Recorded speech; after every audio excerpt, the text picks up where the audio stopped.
the magic number. Yes, it is. It's the magic number. What does it all mean? Hello and welcome to Flintoff, Savage and the Ping Pong Guy. That's me, Matthew Syed. We got some really meaty topics this week.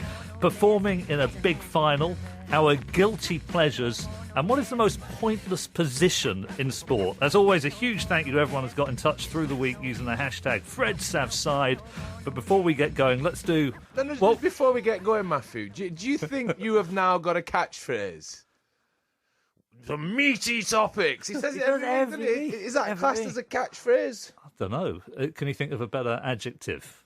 Good topics, strong I like topics. it. I'm not having a go at it. I'm just saying. Did he text you this week, Fred? Matthew? No, not this week. He's put on about 6,000 or 7,000 Twitter followers. Who, Matthew has? Yeah, not said thank you yet, has he? What? So, the implication being that I'm putting on followers through association with Well, the savage Flintoff. It's just bizarre how all of a sudden in the last 16 weeks you've gone up by 7,000 followers. And the previous 5 years, probably 100 a week. Yeah, Fred, have you noticed how... Before we started this podcast, every time you looked at Robbie's timeline, I mean, we didn't do it very often, he was getting slated. Yeah. Now he's getting a lot of love Well, through but association. but have you had any feedback? Do Is he Do you know what? I just see it as like giving back to the community. You know, it's like a public service. It's, you know, we've seen all these campaigns, and this is to make Robbie likeable. It's a campaign. It's hidden. We've not told him. However, this podcast... It's not about me and Matthew. The sole purpose is for you to be liked by the general public. No, I reckon 23% of them might, you know. It's trebled. Do you know what, Matthew? He's Freddie. He's on the ropes already, Matthew. He is a legend. You know, myself and Freddie went to the fantastic One Love Manchester concert last night with all those fantastic performers turned out. The crowd was amazing. And it was beautiful, and the amount of money raised for the victim, hopefully it goes into its millions, and it was brilliant. But Freddie, you know, at the end, you know, when the floodlights went on, when the concert finished, you know, he had his Giacomo gear on before that, you know, he was just there, cool. And as soon as everybody started flooding out, we were in some seats, and the floodlights were on, and everybody could see us. Right. So what Fred did on that point, when everybody's walking out, you know, he thought, right, you know, everybody's looking up at the box. He went and put his I Love Manchester t-shirt on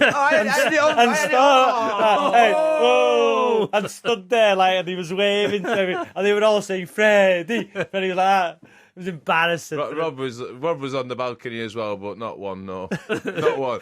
No, did anyone notice? Not at all, no.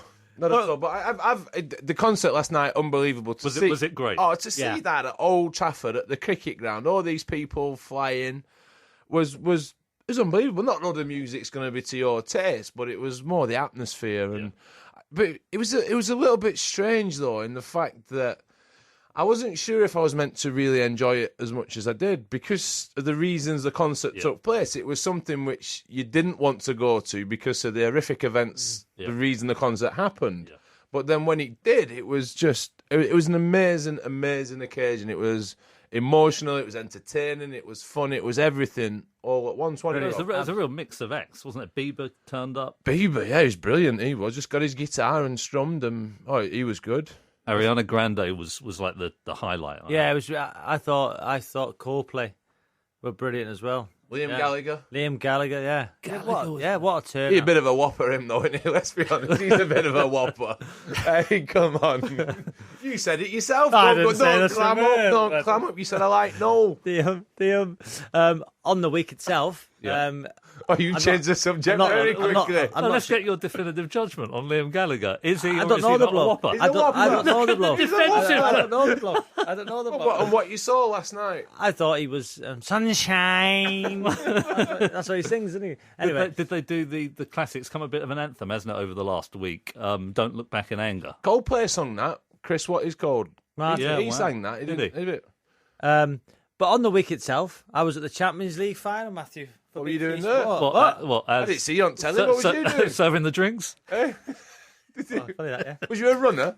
Was you a runner for Steven Gerrard and Rio Ferdinand? Where was you? I didn't see on the I saw you kept sending all these tweets as if to say, I am here, I am here, I'm here, I'm taking volleys, I'm trying to replicate Steve McManaman's volley in a final. I am here, lads, I'm here. Yeah, I was there, Frederick. I was there. Did you get on the telly? No, I was there. I got on social media and Instagram. Just your own or I was other there people's feeds? I was on people's feeds. I was on my own feed. I was there. That's gotta hurt though, right? You're out there. Listen, and you didn't get on the sometimes, telly. I'm never quite sure these days whether you've got embarrassed or it's fake tan.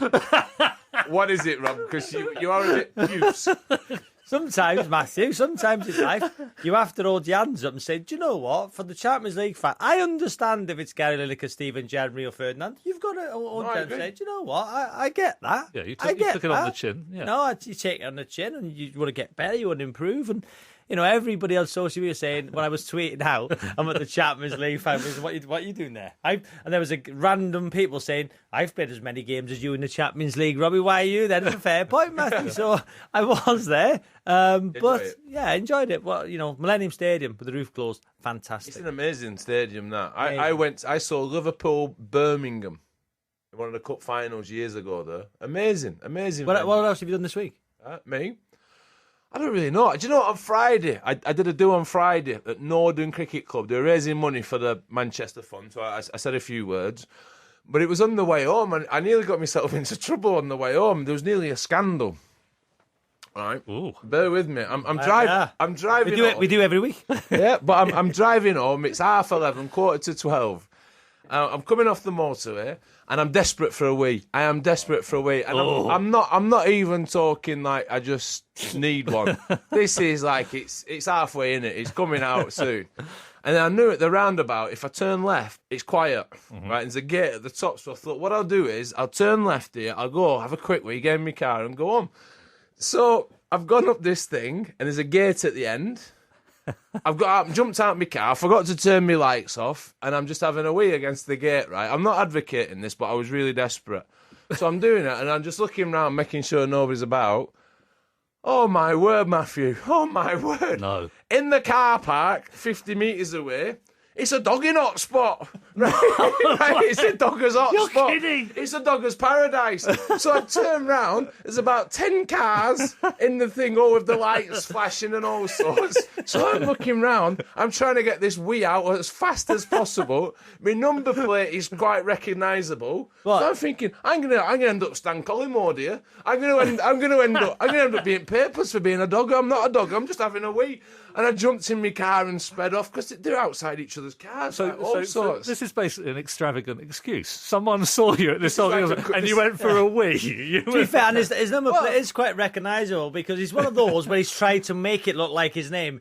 It's like F. I told her, Mrs. It was a present. I'm not going to say what the number plate is, but it's like F. You're not going to say, but you're going to give us the Yeah, letters. he's going to give all the letters and the numbers in it. It's like F.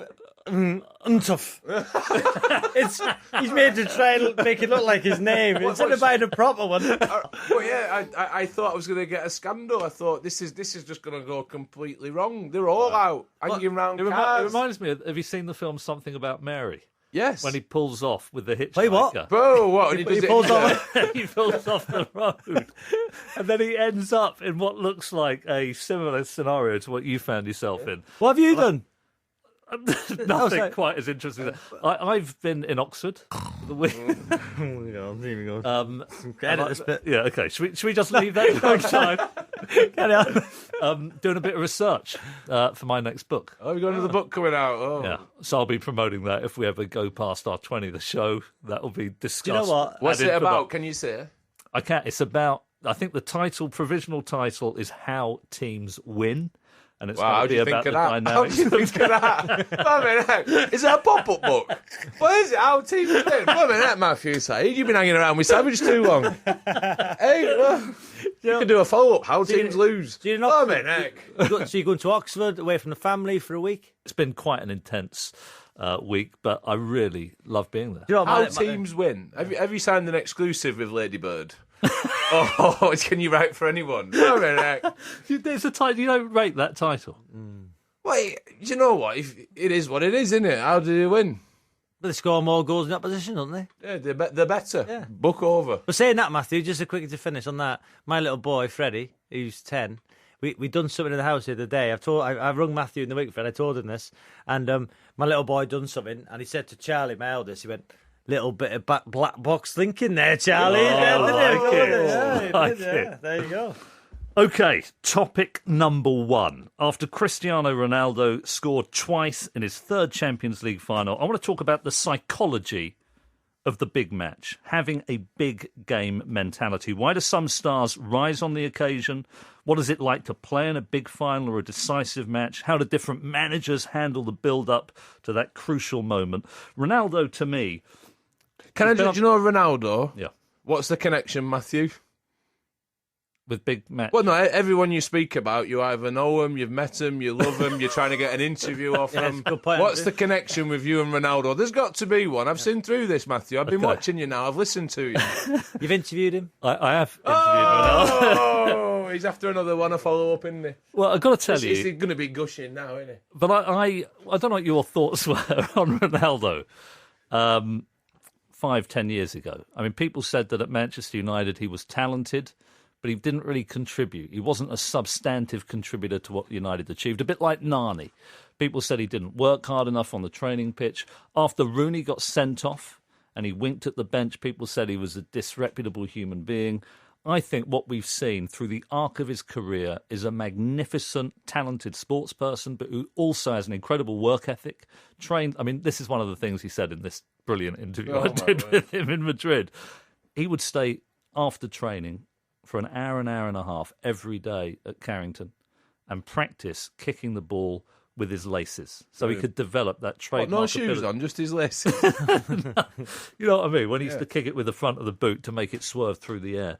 So he's got this incredible work ethic. But when it comes to the big match, and we were talking about this before we came on air, Fred, what Ronaldo, in my opinion, does when he gets onto the pitch for a Champions League final, he's not thinking, what if it goes wrong? How could my reputation be harmed? He's thinking, how can I do something spectacular, outrageous, brilliant? He's thinking about the positives, and that's why he elevates his game.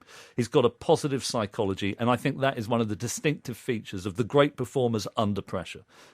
And you were saying, for you, during the Ashes, you loved those big occasions. Yeah, I'm not even going to start to put myself in the same category as Ronaldo because, think what you want of him. I wouldn't want to get stuck in a lift with Ronaldo, let's put it that way. But you look at him... You wouldn't want to get stuck in a lift with Robbie. Oh, Given what not after last week. Right? But you look at him and he's an amazing player. The only thing which I really enjoyed as a player was playing against, no disrespect to Bangladesh at the time, just does not excite me. I want to try my best, but there was something I think subconsciously holding me back a little bit because it wasn't the most taxing. When you play against the best teams in the world on the biggest stage, that was all the reasons that you wanted to play, for me, cricket as a kid. To have them chances to be involved in that game. Was there ever any self-doubt at all? Every time. I enjoyed self-doubt. Mm-hmm. I really did. And whether you as a psychologist and all that, analysing it, I asked myself questions all the time of myself. I wasn't bothered about the questions which I asked. I was more bothered about the answer. Yeah. It was fine. I'll be fine. I love being in situations where I'm not absolutely 100% sure I'm going to get through them. Yep. So you look at some of the stuff I've since retiring or some of the games I performed in as a cricketer. Each time, before I've gone out there, I've questioned myself thinking, you're going to get found out today. Today could be the day we're not going to get through this. But then, as soon as I ask myself that question, that's when you kick in. That's when, no, come on, this is why we're having it. Not when you're 300 for 2 going into bat against Zimbabwe. What about the final you come back for Lang? Oh, mate, that is the one thing in my career. I came back, played a few 2020 games for Lancashire a few years ago, and I was questioning everything about that day. Because I couldn't bowl as fast as I wanted. I couldn't move as well as I wanted. And this is because of the injuries, legacy of the injuries. I'd also told a few porkies about how much I've been practicing. I've been around the country with my chip van. And somehow I've found myself, 2020's day, playing for Lancashire in the final. They've had an injury and I'm playing. And then part of me was thinking, yeah, I wanted this. And then part of me is thinking, I'm not up to it. I don't know. Yeah. And this was a different one where in the past, I had fitness, I had form, I had backing everything up. On this day, I had nothing to back it up with. And I was stood at the end of my mark with the ball in my hand, about to bowl the first ball, not knowing, one, Where's it going to go? I had an idea where it was going to go, but I didn't know what ball I wanted to bowl. I didn't know how fast it was going to come out my hand. I didn't know if my knee was going to hurt as I ran into ball. There was all these things going through my head. And luckily, I got a wicket first ball. Got Ian Bell. He played a shot, and it was slower than he thought, so he chipped it up in the air and caught. I then bowled, at the end of my second over, the worst ball I've ever bowled in my life. It was a waist-high full toss that got it for 6. Free hit. The free hit went for 6. 14 off one ball. And then we went into bat. And the game was over, and I hit a couple of sixes and got us back into the game to win it. And I'm thinking, for the first time since 2009, I was alive and on a sports field. I was comfortable. I was at home. I had a bat in my hand. I was looking around the ground thinking, this is where I'm meant to be. Forget everything else. This is what I do. And I'm thinking I had 5 balls to get 14 runs off Chris Wokes, and I can play every ball through in my mind now. And I hit one up to wide mid off, got 2, and another 2. Then I hit a 1. I couldn't get back for the. And I've played this through in my mind so many times since, and I'm so pleased you brought it up because I'm going to go through it again tonight. Because when I shut my eyes, out of all the games I've played in my career, the one which is outstanding, not the 5-0 loss as England captain, the 2020 final for Lancashire, I should have won that game for him. I got us back in it. I should have won it for him. And I didn't. And I hate myself for it. I remember watching it on TV, and he was like so close. You couldn't get back, could you? But it was the first time in years. It was the first time in years that I felt all of a sudden, bowling not so much, but when I was batting, I was so nervous for my first ball. I was going to play a forward defence into the offside wherever the ball was pitched. I'd decided I'm going to get off mark, get down the other end. So I got 1. I was batting with a lad called Jordan Clark. I said, we need a few runs here. And I tried to pass the buck, right? This is where I was. And I said, Jordan, I'll push 1, you hit the 6s. And he just turned around and me says, hang on a minute. You're Freddie Flint. You're here to hit the 6s. You're Freddie Flint. Right, the next one for 6. Well done, Fred. But then as soon as I did that, all of a sudden, all them old feelings, all that, I was looking around the cricket ground, not as a spectator, not as a fan. I'm a player again. Yeah. And this is where I want to be. Yeah. This is what I've loved. This is what I missed. And I couldn't bring us home. I hate myself, Robbie. I don't know what you felt listening to that, but when I was thinking about this subject on the train up today, I started thinking about a final that I played in table tennis, Commonwealth men's singles final in Glasgow in 1997. You British number 1? Do you know, did I tell you I was number 1 for 10 years? Did that crop up at all? Playing Alan Cook. Oh, Cookie. And this is Cookie. Not Cookie. Oh, Cookie was a bit of a mover, Cookie. Good backhand. Oh, mate. Better forehand, big forehand smash. And it got to 20, so best of 5 up to 21, got to 20 all in the 5th. And you were describing shot by shot what happened. I know exactly what was happening, what I was feeling, what I was thinking. Serve, pushed wide to the forehand, topspin to my forehand. I sliced down the line to the backhand, stepped forward and made a topspin winner. Then I did it again to win. And that feeling on the biggest stage, performing in the way you want to perform, it's the most extraordinary and beautiful and wonderful and uplifting experience. And you don't get that away from that stage. And Freddie, it's got to be the biggest stage. For me, that was the Commonwealth. So I was never going to win the Olympics. But I've got to tell you, just reliving it in my mind and listening to you there, it's powerful. And do you know what makes it even worse? Is when you lose the capacity to deliver on the big stage. And that's what happened to me as I've said on the podcast before, suddenly lost my nerve in my late 20s, early 30s. I'll be on the big stage, and instead of thinking, this is me, this is where I want to be, this is my life, I was thinking, oh my God, what if I lose? Did you put that voice on? What was that voice? Negative voice. Yeah, what if I lose? Should we skip past me in the big games? No, come on. You've been on both sides of this. Yeah. I'd imagine, right, I know you play it down and we all have a little laugh and a joke about it. But do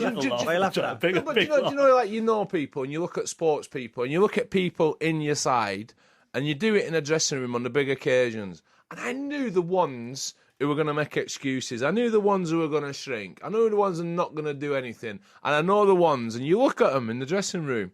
KP, like, for always, whatever you think, on the big occasion, you just watched him grow in the dressing room. He's like, here we go. Marcus Trescothick. Wow, quietly but grew. Steve Armisen. But I'd imagine, in a dressing room, on the big occasion, you're the one who's, come on, we're having this. Yeah, I would like to think now. That's why. I wasn't sure what the punchline was going to be. Yeah. I thought about one, but I was committed. No, I thought that was just cruel. Show me a bit of love there. Show me a bit of love there.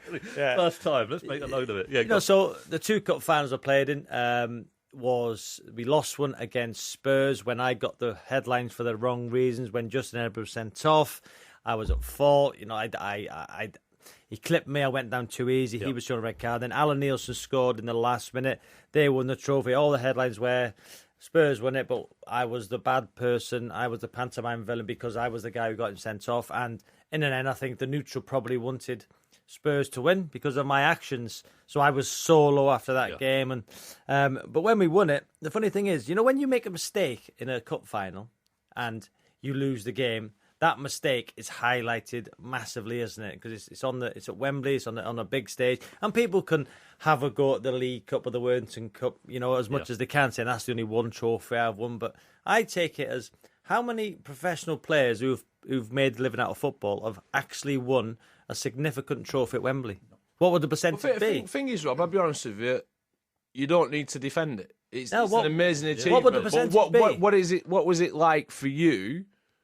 Turning up for them finals, what was you like? How did it make you feel? Talk us through getting up in the morning, going into a final. So it was the week really leading up to it because Leicester City, Martin O'Neill, we had a very good side. They'd won the League Cup against Middlesbrough in a replay. I think it was Stevie Claridge who scored the goal in a replay against Middlesbrough. And anyway, they won the trophy. They were in Europe, and then 2 years later we played Spurs.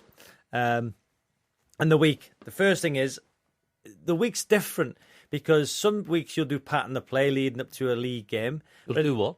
Pattern of play. So the manager might pick the team on a Tuesday. You'll work on that side to get shape right. But leading up to a cup final, I think he wanted to keep everybody on his toes so you wouldn't know you're playing. You know, and I think we played Barnsley the game before and I didn't have a great game. So I was thinking, am I going to be playing in that week? So you're looking for little incentives. You're looking for little clues what the manager's doing. And if you're not in one position and somebody else is thinking, I was going on thinking, I'm not going to be playing. I'm not going to be playing. And it's the nerves are there all week to think, am I going to be playing? And then Martin took us to London 2 days before the final. We went to a show. By the way, were people trying harder in training to catch the manager? Yeah, was there an intensity? Yeah, because you want to be in that team. You want to be in that team at Wembley because you can picture every boy growing up wants to play at Wembley in a cup final. Yeah, they do that, and that is the dream. No matter what cup final is, and people can have a go at the league, but it's a cup final. No matter what sport, or background you're from, you would love to play in a cup final at Wembley. I'm not a massive football fan, but I would love to play in a final at Wembley. So we went to a show. I can't remember what the show was. What, a theatre show? A theatre show. We all went down together, a bit of bonding, a theatre show. Went over your head, did it? We go and watch very soon. So we do that. We stay in, I think it was Burnham Beaches, a famous cup final hotel. I can't remember exactly. I think that was the one. And then the morning of the cup final. So you've had your suits. You've all got your suits ready. You've got your... everything's ready to go. You've had a nervous night's sleep because you don't know what the team's going to do. Was you a sleeper or not? Yeah, a good sleeper. Yeah, a good sleeper. Yeah. Used to talk to myself quite a lot.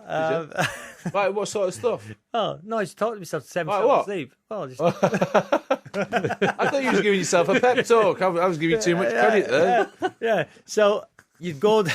You're doing it again now. You'd go down. Let me finish this story. What? So is it just one subject this week? So you'd go downstairs. Are you going to tell us in 90 minutes? Let me finish. Second by second. You want the story? So listen, you'll be there waiting for the team. He announces the team. You're in the team. Your heart starts racing. Right. Then you get on the bus and the pictures of... I used to watch Grandstand and the bus going to Wembley, all the fans lining the streets. And I've got to say, when you sit on the bus, you're looking out the window and there's Leicester fans flags wave. It's amazing, the most amazing experience ever. The bus ride. Then that walk from behind the goal, the old Wembley. Yeah. And we were the Leicester end. And as soon as you walk out, the noise is incredible. And then, for me, it was just like another game. Nerves? Were you nervous? Leading up to it, but as soon as you cross that white line, it was another game. You could shut out the significance of another it game for me. Just focus in on what was going on. Yeah, another game. And we lost that particular cup final, and I made the mistake of getting Edinburgh sent off. But the following year, we beat Tranmere as a winner. And the difference is, we had a party organised, win or lose, in both finals. So the different thing is, when we lost against Spurs, the party, all your family's there. It's like you've lost, and it's a party, and you don't really want to celebrate. When you win, the party's on, all your family there, the champagne's flowing, you're dancing. Yeah. You're messing about. It's the difference between winning and losing a cup final is incredible. Yeah. You guys played in the team dynamic. Mine was more individual. But could you you sort of alluded to it already, Fred. Could you tell, looking at people in the dressing room, you knew some were going to step up. Could you tell if the chemistry was right? And could you do anything to sort of mitigate the nerves of those who looked as if they might crumble? You tried, but you look around the dressing room. The nice thing about cricket is it's probably a halfway house between the two sports, because yours is a team game, yours is individual. Yeah. Cricket's very much a bit of both. Because you're batting or you're bowling. Mm-hmm. But you'd look around the dressing room, and I remember you used to go in on the big games, and I used to have this like smile on my face. I don't know if it was a nervous smile, it was excitement. I used to love it. And all the way I was asking myself, I was playing through what could go right, what could go wrong. And it was a real tussle, a real tug of war. Yeah. But then when I got into the dressing room, it was, right, that's it now. Because everyone, in some ways, don't need to know what's going on inside my body. What they want to see is what I'm putting out. Yep. So I'd be very conscious of that. But then I'd look around the dressing room at some of the lads, and you'd see them. They'd be there practicing shots, and then they'd be a bit fidgety and nervy. Really fidgety. And in the big games, especially when you're going out to bat, because it's just you walk down them stairs and every scenario is going through your mind. What if I get a Jaffa first ball? What if I get out first ball? What if that, this, that? And then you're telling yourself, don't worry about them, just concentrate on what you're doing. But in the big games, what I'd do is I'd take a risk early doors. I would take a risk if I was batting. That's the opposite of most people under pressure. You would actually go I'd take a risk because I wanted to get involved. I wanted to force myself on that game. Yep. I wanted to play a shot early doors. As a batsman, I always wanted to score a boundary early to settle me down, to get the crowd going. I used to love the crowd when they're up. It brought the best out in me. So probably sent a message to the fielding team too. First bad ball I got, I'm having it. Yeah. I'm going for it. And consequences, don't worry about them. I'll have it. But the one thing which did happen, do you know what? As the closer I got out to the middle, and then the closer you got into the centre of the pitch, it was brilliant, because whatever was happening in your life, off the field, whether it's good, whether it's bad, whether you got a bill you've not paid, or you got a parking ticket, or the missus is giving you aggro, or you've been caught dogging. I've been weeing near a dogging site again. Whatever it may be, everything just stops. Yeah. And because it's a big game, whether you're chasing runs or you're trying to set a total, always on your mind is that. That's all you're thinking about until you're out, and then you're back in the dressing room. Yeah. And then when you're bowling, I remember in India, we drew a one-day game to level a series, and I was bowling the last over. And I took my top off at the end of it, which was like a reaction to it. And we needed wickets. And Goffey, who was brilliant under pressure, was at mid-off.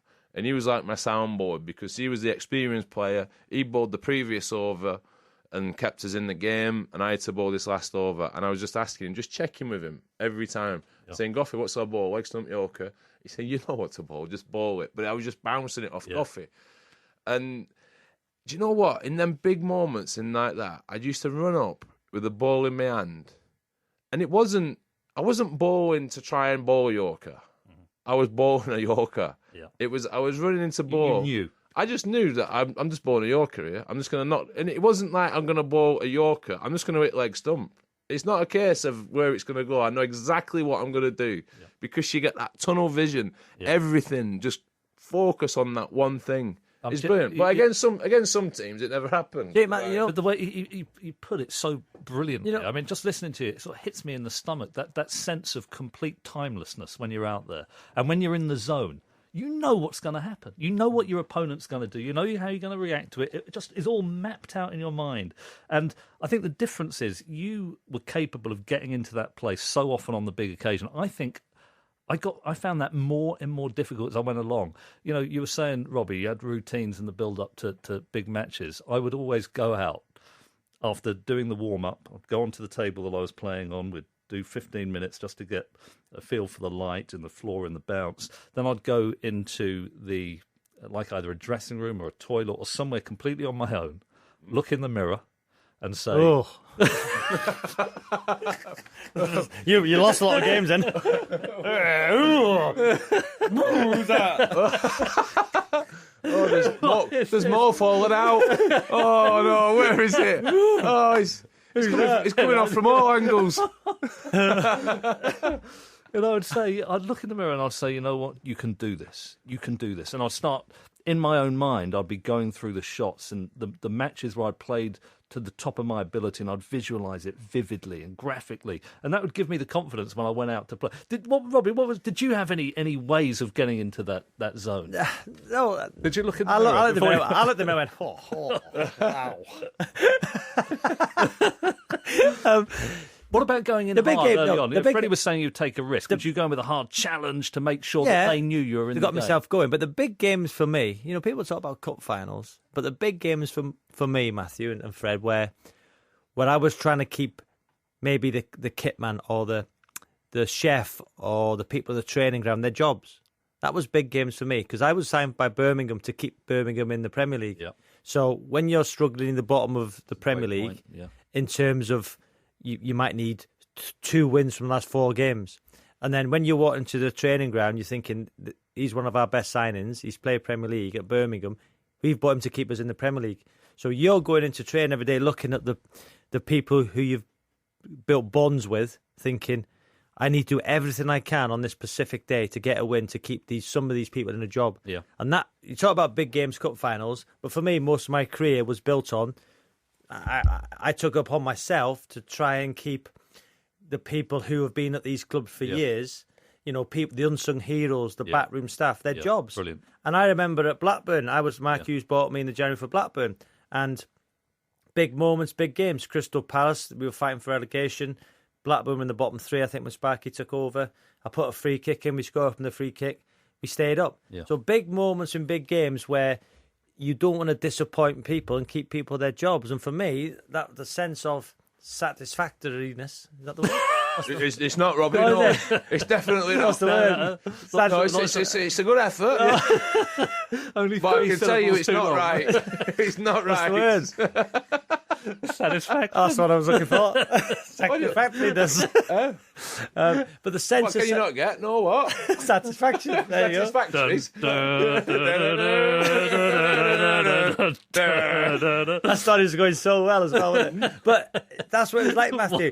So for me, as a player who captain for Premier League sides, was keeping the people who nobody would know, these people, the football club, have been there for years, keeping these people in a job. If you get relegated, jobs might be cut. And, you know, probably the biggest goal I set up was Blackburn to go into Europe under Mark Hughes. Played Chelsea at home. If we won, we'd finish in 6th place, the highest place I ever finished in the Premier League. That would guarantee Europa League football.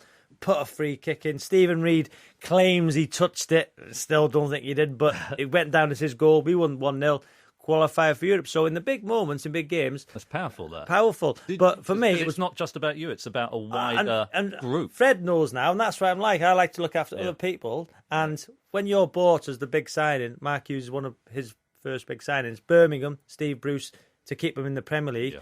And on the reverse of that, when I signed for Derby, they were bottom of the table, went down with the lowest ever points 11. I was signed in January to try and keep them up. Failed miserably. I was pathetic. I was hopeless. Things conspired, you know, against us, and we were poor. But I was like, I felt then, imagine that, Fred. You go into a football club, you're not in the clique, you're not in the group. People have got a wrong perception of you. They've played against you. I was a bit of an idiot verbally on the pitch, rub people the wrong way. Then you go in first day, and the gaffer makes you captain straight away. Wow, the pressure's on you straight away. You don't keep that side up. I mean, you feel a bit embarrassed, thinking he was brought in to keep us up. He failed miserably. Yeah.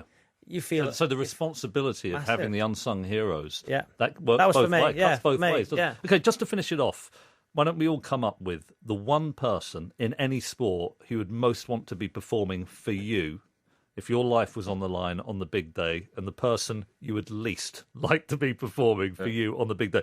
For the one I'd most like to be performing on the big day, for me, without doubt, Andres Iniesta.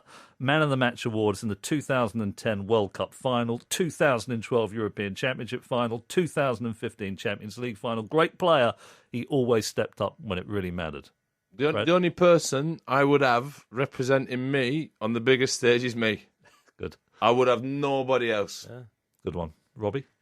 Not because I'm... Robbie's trying to think of another really original way of taking this question. Because one, I wouldn't want to put the burden on someone, but also, I'll back myself. Yeah, but if you didn't, it's a good question. Who would you if it wasn't you? But if you had to nominate someone, if you know... That was quite a simple question, Matthew, I thought. It was quite a simple, easy question. I'd have him. I'd have him. What? Well, you wouldn't. I would have you. What? Me? I'd have you. Thanks. Definitely. Because we have a laugh about it. The one thing that he said on this podcast, he got every ounce of his ability out of him. He hard work. Yep. He performed on the big games. And I reckon he'd curve as well if it's my life. I reckon he'd go the extra yard, so I'd have him. That's a huge compliment, Robbie. You're not allowed, okay. I'm just barring you. Who would I have, Fred. Matthew? Which footballer, let's go for a footballer you think had that big match mentality? I'm going to say Roy Keane. Roy Keane. You know, you'd think of that goal against Juventus. You know, 99. the leader, the captain. Yep. You know, I would say that was an unbelievable performance. Yeah, Roy Keane. You know, tenacity, leadership qualities, hard as nails. You know, respect. People had respect for him. I would say Roy Keane. If I had to pick a cricketer, I would pick Marcus Trescothick. Do you know, I love the fact you say that.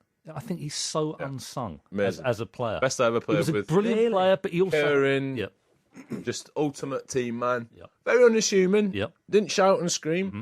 Even when he smashed the ball to all parts, it was almost apologetically. Yeah. But the best I ever played with, I'd have him every day of the week. Brilliant. Love that. But the least, Matthew? The least, it's a toss-up for me. Two people who were fantastically talented, but whenever they got into a winning position, when it really mattered, almost every time, they blew it, and you could see it in their eyes. Jimmy White lost 6 World Snooker Championship finals. He was leading 14-8 against Stephen Hendry in one, and he lost 18-14. The other, Greg Norman. What a golfer. The great white shark. Fantastic guy. He did win 2 majors, but the amount of times he led going into the final round of major competitions, most memorably Nick Faldo, I think he was leading by 6 shots going into the final round of the Masters, lost by 7. Just couldn't grip the club properly, even though he had all the talent in the world. Fred? Cricketer who was a bottler.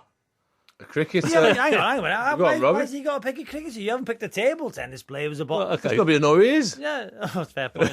Mine is a bit 2 ways. Mm-hmm. When years ago, I would have picked Ian Bell. Yeah. Ian Bell. Yep. He was one of the most nervy cricketers I've ever played with. So much ability, but just so nervy. And when he came into the side, he turned it around towards the end. He was brilliant. Ian Bell. Yeah, like that. Another sportsman, Cavendish. Ooh. Cavendish. Yeah. Didn't win Olympic gold. Mm-hmm. Bottled it in the Olympics. Yep. On the big stage. Yep. He's won a few stages at Tour de France, but who cares? It's like a boxer winning a round and losing the fight. I'll go. Win the whole thing or nothing. I'm going to go for Tim Inman. No, not Tim. Yeah. Sorry, Tim. Rob, not Tim. No, it's a we said the other week he got every ounce of his ability. Yeah, he wasn't very good, but he got everything out of him. Tim Henman is the Robbie Savage. Well, he's better than You've just said Jimmy White. Yeah. He got to 7 World Championship finals. 6. You would 6, okay. So you would say he was a fantastic world-class snooker player. but didn't win it. But he was better in He hasn't got a snooker table named after him, the Whirlwind White Snooker Table. He's got a hill after him, Tim Inman, and he won out. So don't give it this big because he's your pal. No. And you went into interview him. Tim Inman's got an hill at Wimbledon, and he won out. The Inman Hill. Exactly. Okay, but hang on. But the point here, isn't it? That No, the point you just made. Are you the kind of person who can bring your real ability, your real level onto the big stage, or do you dip? Henman played above himself. He won that one. He played above himself on the big stage because he wasn't that great a tennis player. But Did he bottle it? I think he did once, but not on all the other occasions. But Jimmy he's got an White hill. bottled it. He's got an hill. Got an hill. The biggest moments when we're all sitting around the telly, we've all watching Wimbledon. I lived in a cul-de-sac. When the tennis was on, we used to get a piece of white chalk and we used to draw a court on the road. Remember that? Yeah. I used to get the little bat, knock the ball over, and I was Tim Inman until the semi-final, and then I was out. Yeah. I couldn't play anymore. He's got an ill. So don't give it all that. Jimmy White bottled it when your mate, it's Tim Inman. It's Tim Inman. There you go. Next subject, please, Matthew. BBC 5 Live. Tom 911, where's your emergency? 1810 Cedar Street, please. What's wrong? My wife had an accident. She's still breathing. What kind of accident? Down them stairs. Beyond Reasonable Doubt. The programme, the podcast. Coming soon from 5 Live. BBC. Radio 5 Live. 5 Live. Topic number 2. This is Freddie's. And you want to talk about what are our guilty pleasures. And this doesn't have to be sport. This can be anything. Well, the thing about this is, right, as I've got older, I've found that when I was a sportsman, I was very singular in the way in which I thought. It was all about cricket. It was all about everyone thinks like this. And as I've got older, I've been more accepting of things, and I've let things come into my life that I wouldn't necessarily.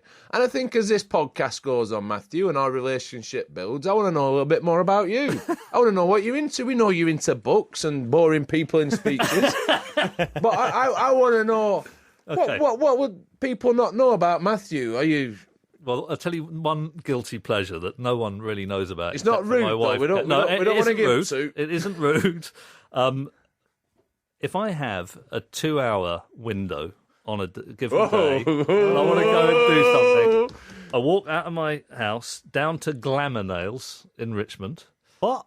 And I go upstairs, and then first of all I get a manicure from Jasmine. Then I go downstairs, and in the basement... Don't just dust over it from Jasmine. We have a manicure. You get your nails done. Mm-hmm. You don't. Not just my nails. I go downstairs, and then there are these 6 seats next to each other. And the fish. Women will know this. No, actually, they don't have fish there. But you put your feet in the hot tub. Then I get my you go in a hot tub? Feet. No, you put your feet in this like hot, really hot water, unbelievable, almost scaldingly hot, and it softens your toenails. Get your toenails cut, then you get the bottom of your feet rubbed, then you get a foot massage, then you get some moisturiser, and you there's sort of 4 or 5 women down there. You have a natter. You get your back sack and crack done? No. I don't know where it's going. But it's brilliant. You switch off. You were talking about, when you're out there on the field of play, you switch off. You go to Glamour Nails in Richmond. It's fantastic. So are you what is known in the trade as a metrosexual? Normally I'm not. I just happened to be going past this place one day, and I thought actually it looks quite sociable. My nails looked a bit dodgy. I was going on holiday to the beach, and my toenails didn't look terribly attractive. And I went in there. You come out feeling $1 million. Brilliant. I'm going on holiday to the beach, but my toenails don't look that attractive. You do look after yourself. Does he? Well, you say that with surprise, Robbie. You get your nails done. Yeah, manicure, pedicure. You thought about getting your teeth done. Well, an inch off the bottom. Straightened, I was thinking.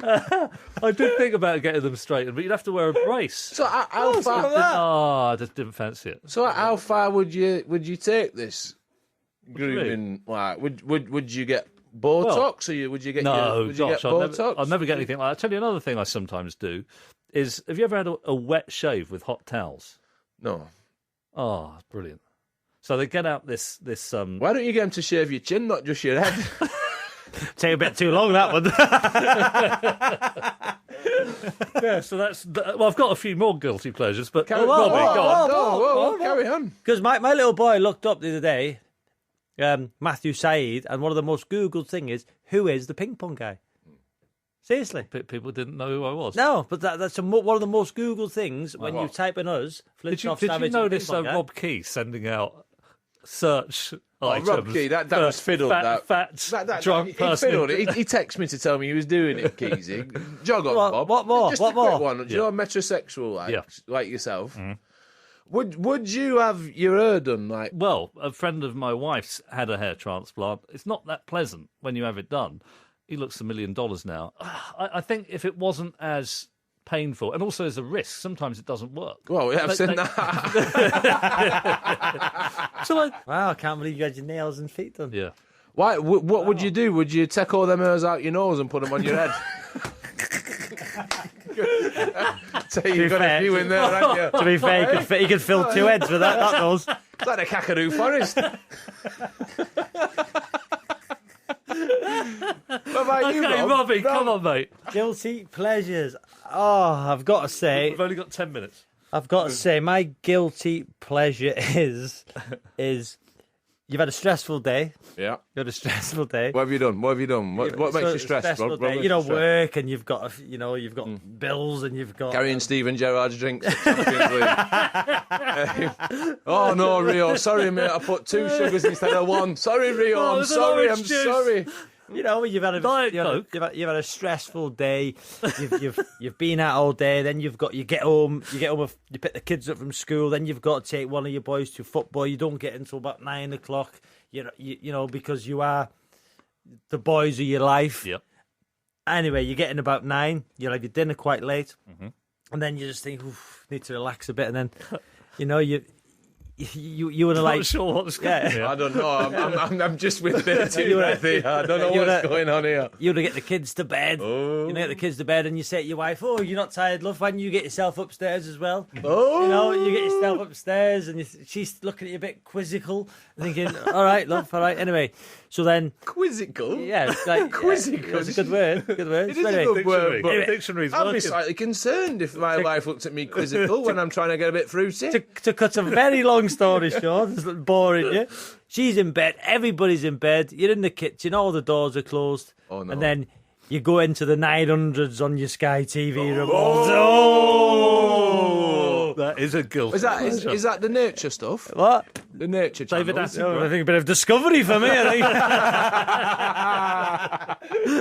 So and then I like the odd 900 flick around about 11:30, 12 o'clock when everybody's in bed. Do you contact them?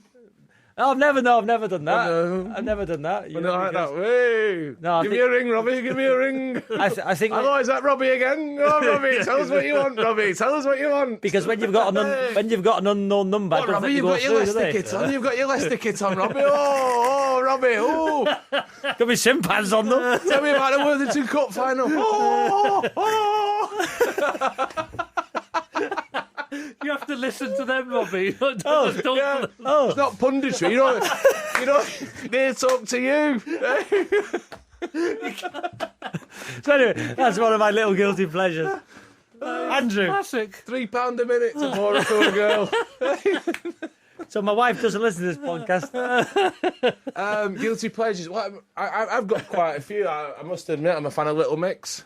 What? Little Mix. Uh-huh. Yeah, I like Justin Bieber. Yep. I've started to get into musical theatre, all these things, which I never do. But the one thing which is on a slight tangent to but on the lines you was on about. Uh-huh.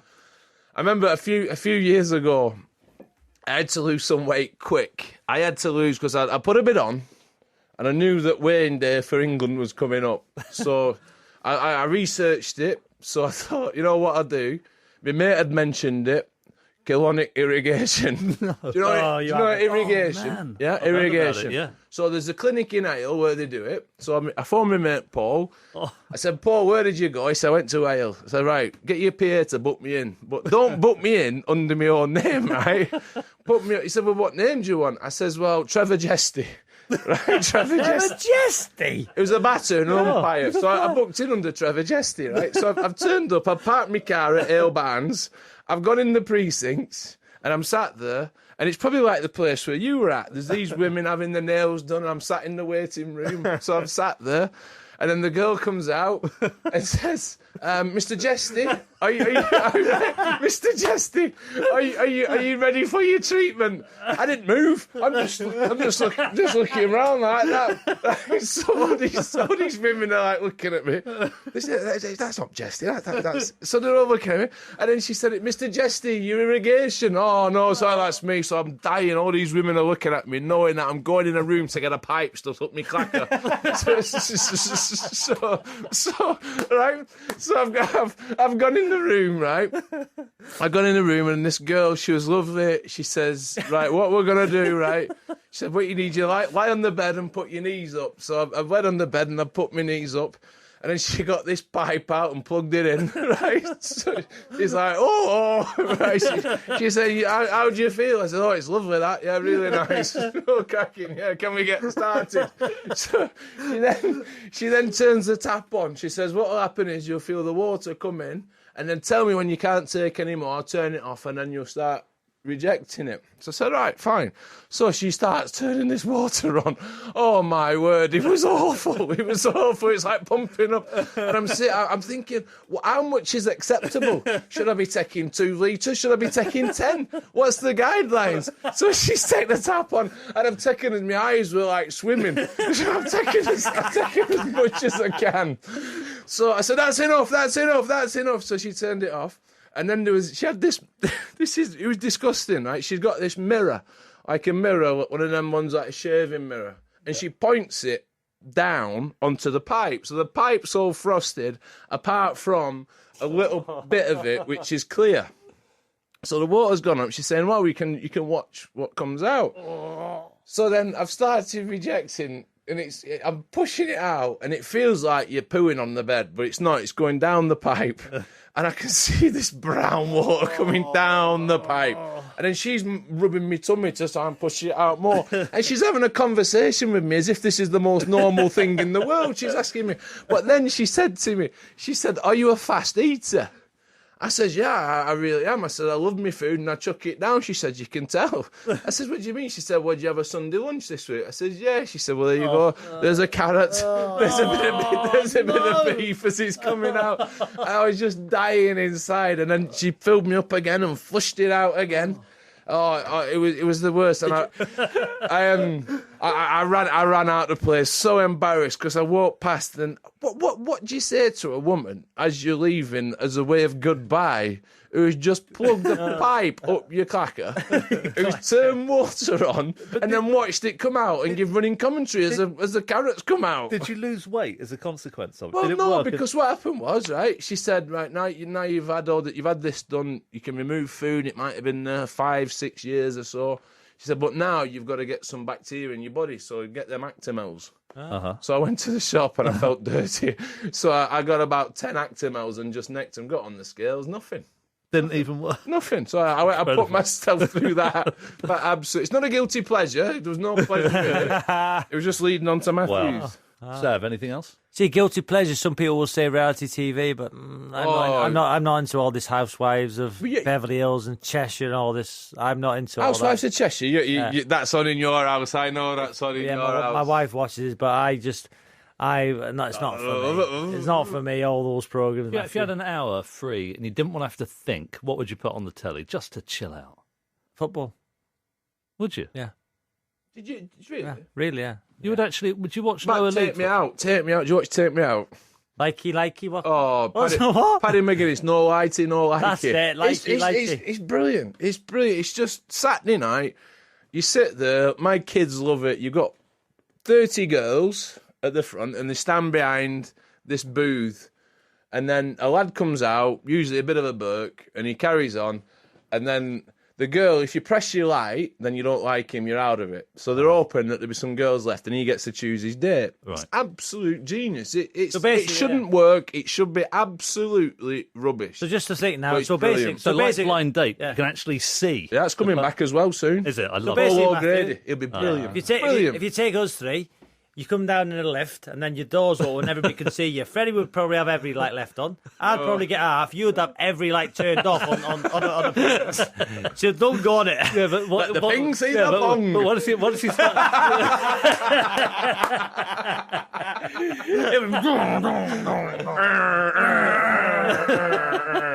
Yeah, but All by myself, don't wanna be. No Fernando for Matthew. what would happen when you started talking, though? You don't have to, really. Oh, okay, you might well, be all right. It's very superficial. So go on. So I should watch the dating show? Oh, Saturday. Brilliant. Right, that's your homework for this week. Yes. Take me out on Saturday. When we turn up next Monday, I want you... I just don't want you to tell me what you think. I want you to dissect it. I want a psychological evaluation of Take Me Out. Right, that's my homework sorted for this week. Now, topic number 3. What are the most undervalued positions in sport? And what are the most pointless positions in sport? I think I know what you're driving at here, Robbie. Take it away. Well, I seen you wrote a piece on goalkeepers, Matthew, being undervalued, and it did get Yep. me thinking about this topic. What me and Freddie were at cricket at the weekend, and I was looking at the square leg umpire, and I was just thinking, what is the point of a square leg umpire in cricket? And people might say, well, run-outs, but in professional cricket now, Yep. even if they're 10 foot in, they do this motion of remember Shiraz and they do a TV. Go to the TV. Yeah. They're in by 10 foot, Matthew, Yeah. and they have to go. So what is the but point of a square leg I'll be honest with you, umpire? Bob, I'm going to defend the square leg umpire what does because he you do? just answered your own question there in some ways. You was at a kids' cricket match with the square leg umpire, Yeah. which it's essential. They need it. Then you've gone to... There was no TV cameras at... Brooklands on Sunday morning. why do where they they need it in- Yeah, what your lad Freddie's going to refer to the umpire, and the umpire's going to in go, Brit- "Oh, let's have a look on the replay on the big screen." It's Brooklands in Sale. We knew they were in or out when we were miles away. And also, what about in matches which are televised and you do have access to the third umpire? What's the point of a square leg umpire then? They're running the game. Wow, how They're they running What the do you game. mean? You've got two umpires. It's not like football where you can just run up to them and shout and scream and abuse them. They don't need referees. They need a super nanny, the footballers. Never mind the referee. We've got two umpires. What they say goes. So you got the umpire. He's just keeping the spirit of the game. He makes the odd decision at square leg. He doesn't have to, but he's out there. Another But pointless he position. actually, Matthew. other than the run Where outs, do you want him to go? but what does he do He other than Yeah. than making decisions on run outs What does he and do? thumpings? What else do they do? catches a bit of sun. What about He sucks on a few Werther's originals while he's there. what about What if this is no? Yes, what he does. What if the main umpire miscounts? Right, counting to 6. You might think it. Well, you won't think it's easy, Bob. sometimes you miscount. Sometimes you miscount. You can just say to the square leg umpire. Well, they chuck beads in the air and catch them once. Usually 2 coins. coins. Yeah. Fourth official in football. Yeah. The guy who stands by the dugouts just to get ripped apart by managers, by coaching staff. What does he actually do except for all the substitution boards? I'll tell you Pointless how many position. minutes left. Yeah. Plus They 3. check the studs, don't they, when substitutes Oh, I'll come tell you on? what, that's No, a big don't job. anymore. there. That's a big job. Is that anymore? I don't know. They seem Check studs. How can you play a game of football without checking studs? The 12th man in cricket. Could you imagine how Oh, blind don't you'd be even to be start. The 12th 12th man. man. What is it? He just runs on with drinks. the drinks. And he Thirsty, can't what do you even, mean? Just so if you've got to hydrate, if you're thirsty, it's too late. he can't Why'd even you- bat a ball. Yeah. What? No, because what happens is the 12th man, he's there, he does all sorts. I was 12th man for England when I was 17. And you get charged of all sorts. You've got to run sweaters on. You've got to make drinks in the dressing room. It's make like the what you were brews. doing at the It's Champions not- League, Robbie. Yeah, so you can relate to this. You've got to go up and bring lunches down. 12. Run out Ricky Ponting, one of them, Gary Pratt, best thing he ever Yes. did. I once Yeah. did. I did it. I was 17, and I was in charge of Jack Russell. Right, Jack Russell, barking mad, wicket keeper, funny hat, paints. And he, for lunch every day of a test match, he had Weetabix, right? He had 2 Weetabix. So he said to me, morning of the game, he says, "Yeah, Fred, what I want you to do, I want you to put my Weetabix on at 1 o'clock." He's from the West Country. Yeah. At 1 o'clock. He said, "We'll come off at 1:15. I want my Weetabix." So I said, "All right, Jack, yeah, fine." First day, remembered, 1 o'clock, I've got his Weetabix in milk. He comes off, "There you go, Jack, there's your Weetabix." "Oh, these are good Weetabix. These are good Weetabix." Second day, forgot dinner, right? I put him in at 10 past. 10 past, I put him on the milk, he comes off, he looks at him in disgust. In disgust, he looks at these dry Weetabix. He said, "What time do you put them on?" I said, 1 o'clock, Jack. He said, "Oh no. Oh no. These have been put on at least after 8 minutes past." I said, "Come on, Jack, give us a break." And he was dirty with me for the rest of the trip. Do you know what Jack Russell went on to be? What? Goalkeeping coach or assistant coach at Forest Green Rovers. Did he? Did you just hear that, or did you know that? No, I knew that. Wasn't Jack he a Russell. brilliant painter as Amazing You painter. said that, Matthew. Not listening. He don't listen, Matthew. No, he does doesn't listen. Just about him. What about? Here's another one for you. Here's another one for you. What about the geezer that runs on to stop the ball with his fingertips in American football? Yeah. But he gets paid a fortune. But what? He only He's got millions for that. Seriously. Just catches it, plonks it down and kicks it. Do you know the biggest one? Biggest one in sport? Biggest one is his golf caddies. No, they're A important. golf caddy, carry your own bag. Yeah. What's wrong with you? Yeah, but he tells Have you him seen out the the size of yards. golfers as well. They're all big ones. They can carry their own bag. But I think they're important. They do yardages. They advise on the shots. It's a big GPS. Do you know what? I'm getting on one here. Do you know if I was a golfer and I cared that much about winning a major, winning a tournament, we spoke about it before, big matches, Yep. coming to the party, I'd go and walk round the course. I'd go and walk round it and think, I'm not trusting some fella to tell me where to hit my ball. I'm not having him telling me on the green, just so they can make excuses. Why would you have somebody else reading your putt? You're hitting it, you read it. You take your notes, carry your own bag, get a buggy, get a trolley. Do you know what? Don't have some bloke walking round. Oh, it's pathetic. What about directing of football, Matthew? No, I'm not finished on caddies. Right. No, what do you Pathetic. think how golf would change if you didn't have the caddy? The You give players them would have- 10% as well. I'm not giving someone 10% to carry my bag. £5 on airport. Well, you get somebody to carry your bag at the airport, do you? You can do. Yeah. Tiger Woods is caddy. Tiger Woods is caddy. The missus, I give her a tip. Highest earning sports person in the whole Yeah. of New Zealand. Tiger Yeah. Woods is caddy. And then he stitched him up later, didn't he? Didn't they fall out in some big way? What about the cocks What? in a boat? What? Pinsent and Redgrave?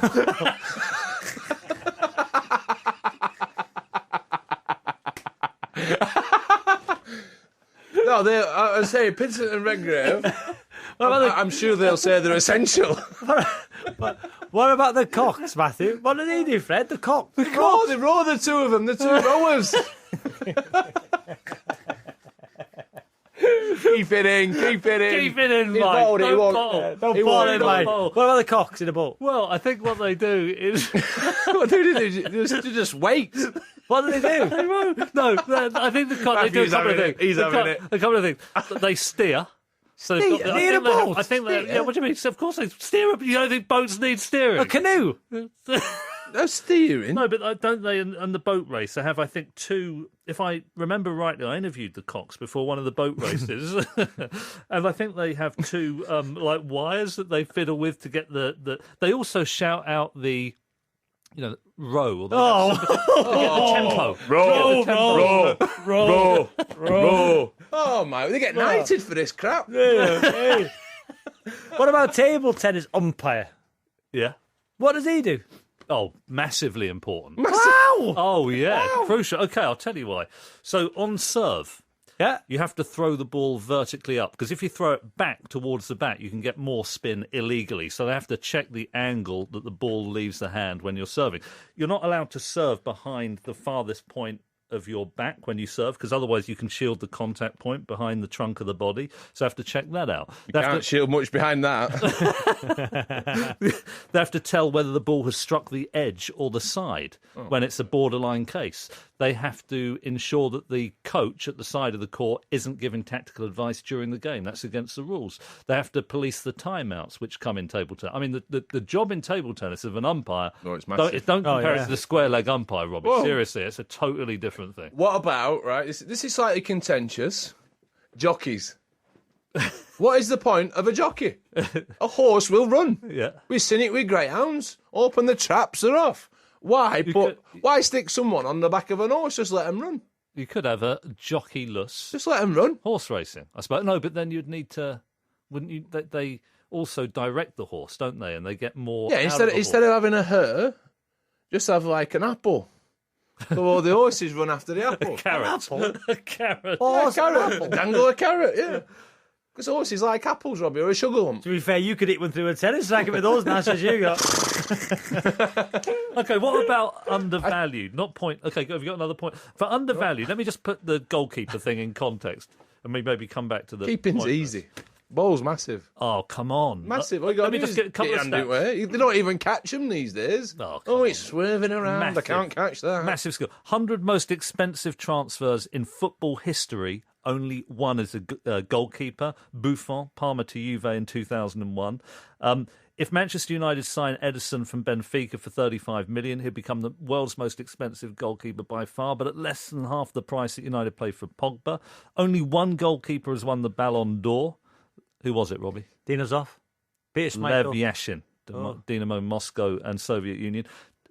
Let me just give one quote, Brian Clough, and see if you change your mind, Fred. So he had Shilton in goal. With Shilton in goal, it gave everyone confidence. It spread through the side. The defenders felt safer. The forwards thought if we can nick a goal, there's a more than evens chance the opposition won't score at the other end. He transmitted resilience to the entire team. And if you have a shaky goalkeeper, you're not going to have a fantastic team. To be fair, what you've just said as a man who's into psychology, that's a negative team. Because they they're nervous, thinking, right? firstly, about defending. They're thinking about our keeper can stop it and then transmitting. They should be thinking, we're going to score 10 goals here. We're not bothered what happens back there. But think about the The great... keeper, you could drag someone off the street and do it. Oh, no. You can. We've seen. Let's just get someone off the street. There's a woman walking past outside the window. She could go and goal. Reaction How many speed. saves did he make? Okay, let me throw this your way.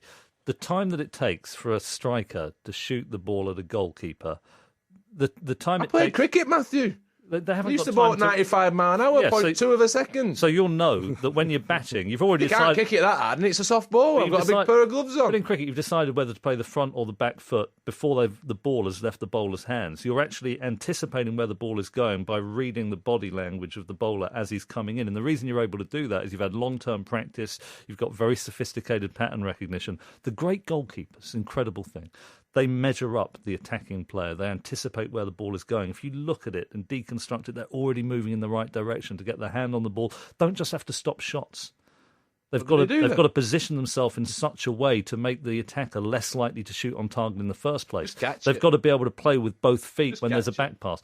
I think you are. I know you're being ironic to an extent, but goalkeepers are extraordinarily skilled people. Bravo. He's got, I mean, feet for hands, him. Yeah, okay, he's not good. Isn't it? Robbie, what's your take on this? Undervalued. Goalkeepers, are they undervalued? I don't think they're undervalued because goalkeepers haven't cost the most money in football. I bet they still get paid all right. I don't think they're undervalued. I think the goalkeeper, it's the only position I would say on a field that if you make that mistake and the last mistake, it's a goal. That's right. So if a centre half makes a mistake, the goalkeeper can bail him out. If a striker misses a chance, he might get another one. But if it's 0-0 and the keeper makes a mistake, you lose the game 1-0. Exactly. And we remember their mistakes. And you don't remember we? their mistakes. We don't So I remember wouldn't all say the- undervalued. That's because of the transfer fees. I know exactly what you're saying. I think they're underappreciated. I reckon No. goalkeepers. Who's the best you've played with? Oh, Brad Frieda was great. Tim Flowers was great. I played with some good. Neville Southall. Oh. Yes, Neville Southall. I reckon goalkeepers per seconds they're involved in a game are the highest paid people on the pitch.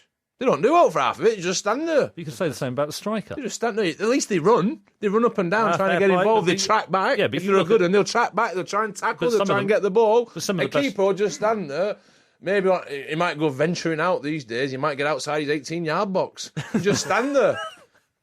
I think that's ridiculous. If you look at the great strikers who didn't necessarily track back, Lineker, Rush, who was lovely. They to scored see loads of goals. I know they did. Gerd Muller, fantastic. Just because they're not actually involved all the time, they make a decisive contribution at key moments. The same with keepers. Robbie makes the point. Keeper makes one mistake, they lose the match. But The stakes are high. that's not what I'm saying. What I'm saying is, per time they're involved in the That's game, true. they're the highest paid players.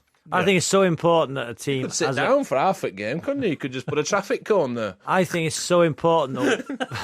I think it's so important a team has a recognised number one and how important they are. Look at Man City this year.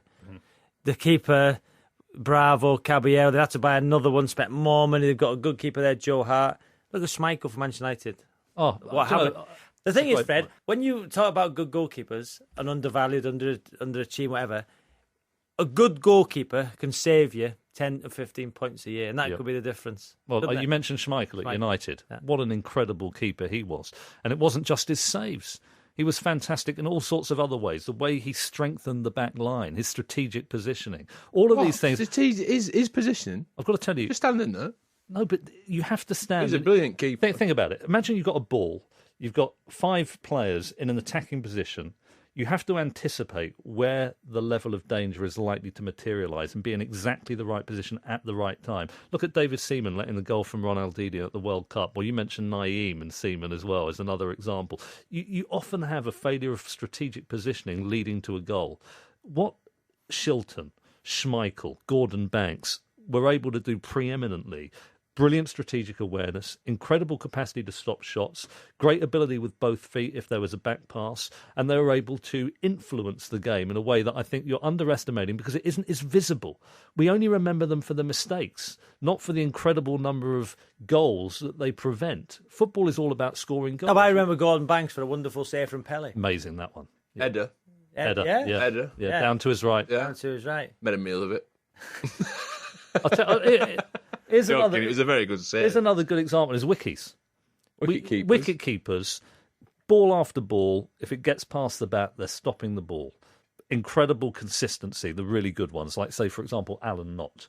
When there's an edge, typically they catch it, but they get remembered for the one catch they drop. They have a brilliant season. They again and again they're showing this incredible resilience. and consistency. It's changed a little bit. Like Alan Knott, amazing, lovely man as well. Yeah. But now his style of play would not stand up. Wicket keepers now are remembered for the runs they score. Got to be a batter. They've got to score runs. You look at them all now. You look at Johnny Burstow. You don't talk about his wicket keep. People don't talk about his wicket keeping now. They talk about how many runs he scored, what he's averaging. Josh Butler, what he does. MS Dhoni, the runs he scored. Adam Gilchrist. Yeah. Keeping's like a byproduct. Yeah. They're not. Matthew. These aren't the best keepers. But let me ask These you are this. the then, better Fred. keepers up and down the world. Matthew, I'm with you. I'm with you. I'm tr- Matthew's gone on speed today. I'm with you, Fred. I'm with you. Yes, I'll tell you, let me just think. I mean, I think that Knott was a pretty decent batsman. I think he scored 135 once, more than 4,000 No, test I'm runs. not saying so he's it wasn't not. a bad. But what I'm saying let me is, ask you this. but they've got to be a frontline All right. batsman. Okay, let me throw this your way. You've got him rattled, bowling. Fred. You've got him rattled. Here. Fred, Pointing, isn't he? What's he doing? What's he doing? You've got him rattled. you're bowling. Yeah. And you've put so much time and commitment into trying to get that ball to move off the seam and to get an edge. You need to be 100% sure that you have a keeper behind the stumps who's going to catch the ball, even if it's difficult to the right or left, even if it's in front of him. What Knott was able to do with his bowlers is transmit a sense of security that if they were able to get that nick, he would be there. He would be dependable. He was a wicket-keeper batsman. You're talking about batsman wicket-keepers. That's the way it's gone. Yeah, well, I'm going to throw your way the idea that the craft of being able to be a great, consistent wicketkeeper is undervalued in cricket today, in modern cricket. No. The role of the wicketkeeper has changed. You value the runs. I'll be honest with you, wicket keeping, any keeper can stand back. Standing back's easy. It's the ones who stand up to the stumps. That's the one thing where it's changed a hell of a lot. Yeah. But what I'm saying is that wicket keepers in cricket now are not undervalued. The importance of them as a batsman, as a keeper, is not undervalued. Everyone knows it. The one person I played with who was undervalued was Ashley Giles. Ashley Giles, the spinner. King of Spain. King of Spain. They made a mug. It went to say King of Spin in the Warwickshire County shop. They put King of Spain. so his nickname became the King of Spain. But he he got such a kick in. When we was the most successful as an England side, he did his job to perfection for the fast bowlers. Our strength was the fast bowlers. So the spinner was not necessarily in the first innings a wicket-taking option. He would put, if there's an end where the wind's howling in your face and nobody wanted to bowl from it, he'd bowl over the wicket, go one and over, allow the other seamers to rotate at the other end, or they could rest. So for the team, he was playing his part. It might not have shown that in the game. Commentators, Ian Botham called him a wheelie bin. They called him the wheelie bin. They called him this, that, and the other. It was disgraceful because this man's importance and the runs he scored as well to the team was massive. He might not have had the gloss that some of us got, but we all knew within that how good he did, and he just got crucified for it. The wheelie bin, they called him the wheelie bin. You can say wicket keeping's changed. Goalkeepers have changed. Because I think the most undervalued goalkeepers now are actually the ones who keep the ball up the net. Joe Hart. So Joe Hart. So people say now we've got to buy a goalkeeper. You've said it, strategic positions and good with both feet. I think it's an absolute load of nonsense. What's happened to the good old-fashioned goalkeeper keeping the ball out of the net, catching crosses instead of punching them ridiculous distances? What's happened to that goalkeeper that you know when he's one-on-one, I fancy him, not the goalkeeper when the ball gets played back to him, I'm going to do a Cruyff turn and set up attack. Goalkeeping's changed. I mean, wouldn't you say it depends a bit on the style of play that the outfield players have? And at Barcelona, but all it's crucial. But all here now, Matthew, is you have to be good with your feet. Well, I mean, what's wrong with being good with your hands? Well, you want both in an ideal world, don't you? Well, for me, I'd want my goalkeeper that if it's a free kick, 25 yards out, or if there's a one-on-one situation, I'm thinking to myself, I've got the best goalkeeper in terms of keeping the ball up the net. Well, this is not the best goalkeeper who can ping the ball 60 yards. Robbie, this is one of the reasons I'm surprised that Freddie is implying at least, that it's the batting ability of wicket keepers that has become more significant than the catching ability, because all you need is Ponting, who could score 100 and 150, to edge it. If a wicket keeper catches that, he's just saved 150 runs. But you would say... I think you're talking about different levels. You're talking about an international bloke who can bat and keep wicket. You're not talking about dragging someone off the street or a club cricket. You're talking about someone who's proficient. You're not talking about a novice, but you're not talking about someone like Alan Knott or Bob Taylor. Yeah, brilliant. Amazing gloveman. Yeah. Your Dornies aren't as good as that. No. Your Gilchrist wasn't as good as that. Yeah, I agree. But both average 50-odd and score runs and do the job, no frills as a keeper. Ashley Giles. Yeah. He was, I mean, how much abuse did he get? The wheelie It was bin. shocking. But think about, I'll tell you another position that is underrated because it's not as flamboyant. You know, we think in football of, Pirlo or Hoddle or Hullet. But what about the defensive midfielders? Souness, Vieira, Makaleli, Rijkaard, Keane, Mateus, Matic, Kante. I mean, these people are absolutely crucial to a team. Because they're breaking down the opposition's ability to attack, and therefore they give you the capacity to rebuild your own attack. Was it Didier Deschamps who did water carrier? The water carrier? Yeah. I think that has now changed a little bit because they are valued. Because Kante's just won the PFA Player of the Year. It probably over the last decade it has changed, and that role it was called the Makelele rule. Claude Makelele played for Chelsea. I was one of those players, and I knew my role in my team was to break play up, get the ball back and give it to the more influential, dynamic, skillful players. And my role was defined and I knew what I was good at. And the Kantes of this world and who, like Lee Catamol. I'm not saying Kante's like Catamol, but Catamol, what he's done for Sunderland, for his teams, good jobs. Do you know what I mean? These players now, I think, are getting recognised because of Makelele, the Makelele role, breaking play up. And I think that position has become more prominent and people actually want to be a number 6. Yeah. Because in kids' football now, they say number 6, the one who can get the ball off the back four, dictate play or break play up. So I think before, if you'd have been saying, do you want to be a number, what would you want to be? Hands up wants to be a striker, yeah. Hands up who wants to be a box-to-box midfielder, yeah. Years ago, if you'd have said, hands up who wants to be a defensive midfielder, nobody would have wanted to be it. Now, I've seen kids, I want to be a defensive midfielder. I think very few people want to be a goalkeeper. You know who played goalie? Albert Camus. Oh, the philosopher? Yep. Albert Camus. John Paul II. Goalkeeper. The Pope? Yeah, at university. The Pope, I odds-on favourites, you're going to say the fashion designer. Odds-on there, odds-on. I was just waiting for it. Thank you, guys, and thank you for listening. You can download the podcast for extended versions of all the topics we covered on this week's show at the 5 Live website and all the usual podcast places. You'll also find all of the podcasts we've recorded so far in the series. Please use the hashtag FredSavSide to get in touch through the week. If you could leave a review on iTunes and give us a rating, that would be great. Really appreciate those who've done it already. We'll be back next week at the same time, but for now, from all of us, goodbye. Flintoff, Savage and the Ping Pong Guy. Thank you for downloading the Flintoff, Savage and the Ping Pong Guy podcast. If you like what you hear, then why not have a look at what else 5 Live podcasts have to offer at bbc.co.uk/5live.